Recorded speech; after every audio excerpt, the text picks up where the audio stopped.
현대해철 순천공장에서 근무하던 하청 노동자들이 13년 이상을 걸쳐서 법정 소송 끝에 불법 파견을 대법원에서 최종 확정 판결을 받았습니다.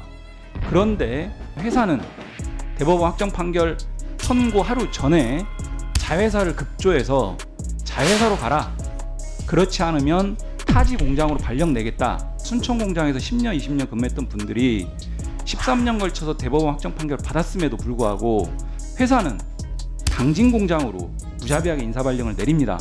사회적 공분이 있고 법원의 판결이 있음에도 불구하고 이행되지 않고 있는 이런 위법 경영 행태는 분명하게 일단 고용노동부 관련해서 기관장을 그 기관 증인으로 채택을 하는 안건으로 이제 제출이 되었습니다.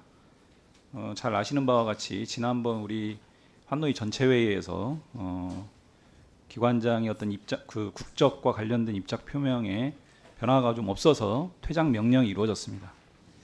이런 상황 하에서 기관장으로 다시 증인이 채택돼서 국무위원으로서 국정감사 대상 기관장으로서 역할을 수행하는 것이 매우 부적절하고 맞지 않다, 이렇게 생각을 합니다. 일단 오늘 기관장 증인으로 기왕에 채택된다라고 하면 10월 10일이 아마 고용노동부 국정감사 일정인 것 같습니다. 그날까지 분명한 입장 변화가 없으면 그날도 마찬가지 방식으로 국정감사 기관장으로 인정하기 좀 어렵겠다. 그래서 그날 명확한 입장 변화를 좀 가지고 출석을 해야 된다, 이런 말씀을 먼저 좀 드리고요. 두 번째는 지금 증인 참고인 채택이 총 35명 오늘 이제 안건으로 제출됐습니다. 여러 가지 논의 과정 속에서 노고가 있었을 것으로 보여집니다.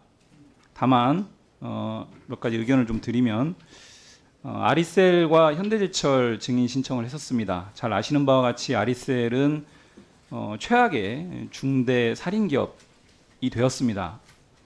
지금 현재 유가족분들은 계속 거리에서 이 문제 해결 촉구하면서 목소리를 내고 있는데, 그 부분과 관련해서 아리셀 대표이사 박순관은 여전히 대화 자체를 거부하고 있는 마당입니다. 그리고 제대로 된 공식적인 사과를 유가족들한테 한 바도 없습니다. 이런 상황 하에서 이런 부분들에 대해서 엄중하게 좀 따져먹기 위한 차원에서 아리셀 대표이사를 증인 신청했지만 오늘 안건에는 포함되지 않았습니다. 그리고 두 번째로 현대제철 서강현 대표이사도 마찬가지입니다. 현대제철 순천공장에서 근무하던 하청 노동자들이 13년 이상을 걸쳐서 법정 소송 끝에 불법 파견을 대법원에서 최종 확정 판결을 받았습니다.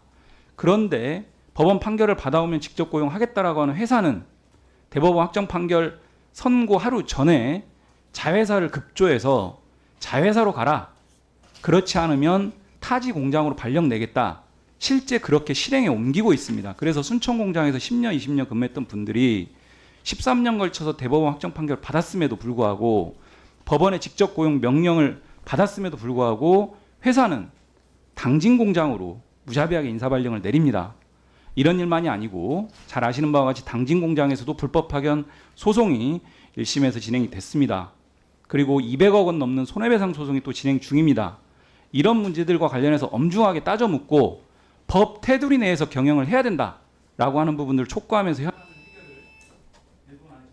네, 1분 주시고 1분 안에 정리해 주십시오. 현안 해결을 촉구하면서 한편으로 노동부의 이 방치 행정을 또 지적하려고 이 현대제철 서강현 대표이사를 증인 신청을 했습니다. 그런데 이런 부분들이 제대로 반영이 안 됐습니다. 다만 오늘 위원장님 말씀 주신 것처럼 다행스럽게 추후 간사님들 간 협의를 통해서 증인 채택 여지가 남겨져 있기 때문에 사회적 공분이 있고 법원의 판결이 있음에도 불구하고 이행되지 않고 있는 이런 위법 경영 행태는 분명하게 우리 환노위가 여야를 떠나서 이 국정감사장에서 분명하게 지적하고 문제 해결을 도출해야 됩니다. 이런 부분들을 고려해서 추후 증인 채택 요청드리겠습니다. 이상입니다.